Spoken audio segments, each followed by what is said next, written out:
Assalamualaikum warahmatullahi wabarakatuh.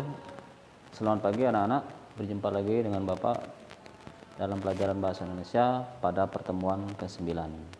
Bapak harapkan kalian dalam keadaan sehat walafiat sehingga bisa menerima apa yang akan Bapak sampaikan dalam materi yang ke-9 ini. Materi yang pada pertemuan ke-9 ini.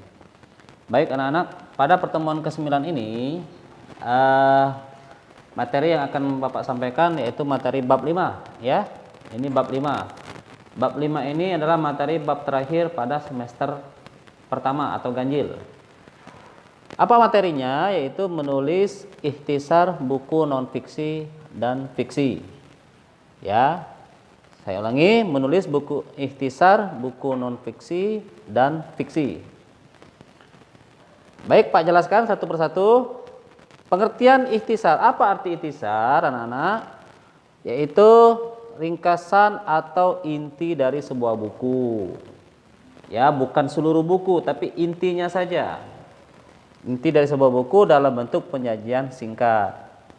Nah, ikhtisar ini meringkas buku anak-anak pelajarannya. Bukunya tadinya halamannya banyak, tebal, bisa diringkas menjadi 2 halaman saja. Itulah namanya ikhtisar. Kenapa Pak bisa jadi 2 halaman saja yang tadinya banyak? Ya itu tadi, diambil hal-hal yang penting saja atau intinya saja. Kalau dalam buku pelajaran kan ada daftar isi. Yang kita ambil hanya materi pokoknya saja yang kita jelaskan. Kalau dalam cerita Pak, dalam novel, dalam cerpen, apa yang mau disampaikan? Kan novel kan panjang. Ya, yang disajikan bukan keseluruhan cerita, tapi sinopsisnya saja. Nah, itu sinopsis. Sinopsis itu penyajian singkat dari sebuah novel. Namanya ikhtisar. Ya, sampai di sini kita lanjutkan. Kemudian, apa ciri-ciri ikhtisar? Pertama, tidak mempertahankan gagasan aslinya. Tadi boleh dengan selera kalian sendiri meringkas buku tersebut. Tidak harus berbolak-balik dengan bahasa yang sesuai di dalam buku tersebut. Ya, boleh dari halaman yang berapapun.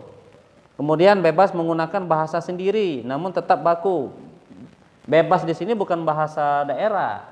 Boleh kita tidak harus sesuai dengan tulisan yang ada di dalam buku, boleh dengan bahasa kita sendiri. Tetap tapi menggunakan bahasa baku atau bahasa Indonesia yang benar. Tadinya bahasanya kalimatnya panjang, kalian rubah menjadi pendek. Itu namanya bahasa sendiri, selera kalian. Tapi tetap baku. Bahasanya tetap baku, bukan tidak baku ya. Kemudian yang ketiga ciri-cirinya yaitu mengambil inti atau hal penting dari isi buku. Inilah ciri-ciri dari sebuah ikhtisar. Kemudian fungsi ikhtisar. 1.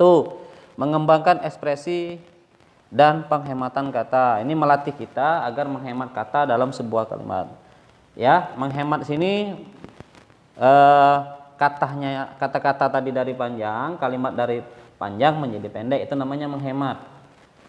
Ya, tidak hanya uang saja yang harus hemat, kata-kata kalimat juga harus kita menghemat biar tidak memboros sebuah kertas.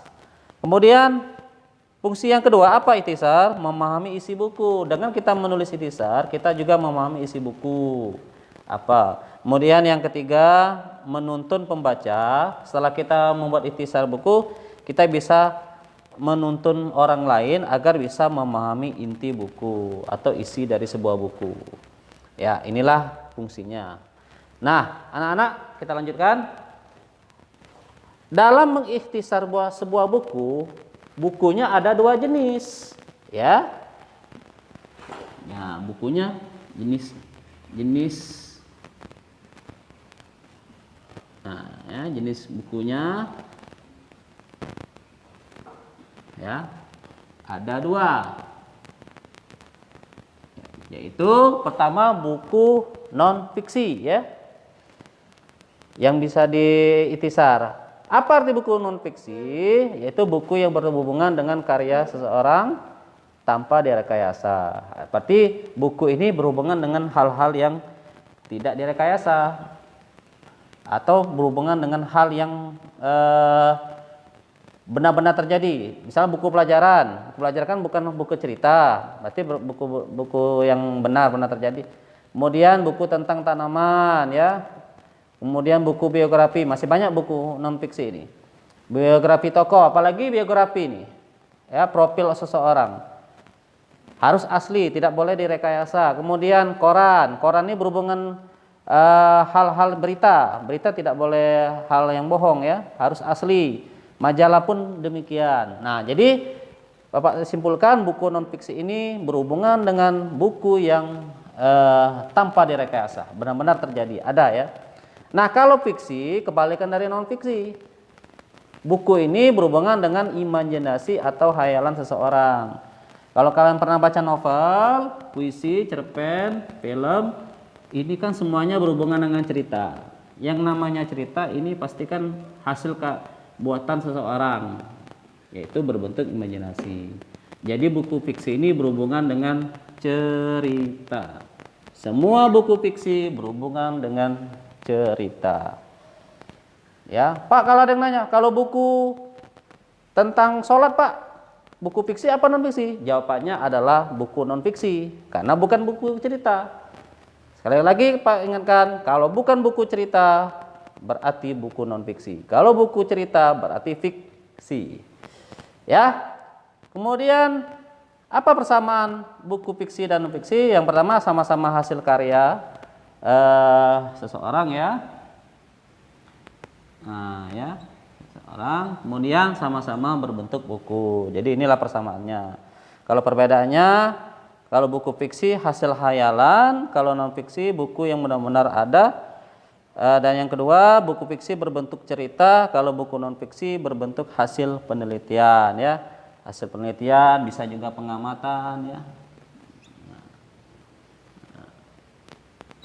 Nah, ini perbedaannya ya. Nah, nanti kita lanjutkan membahas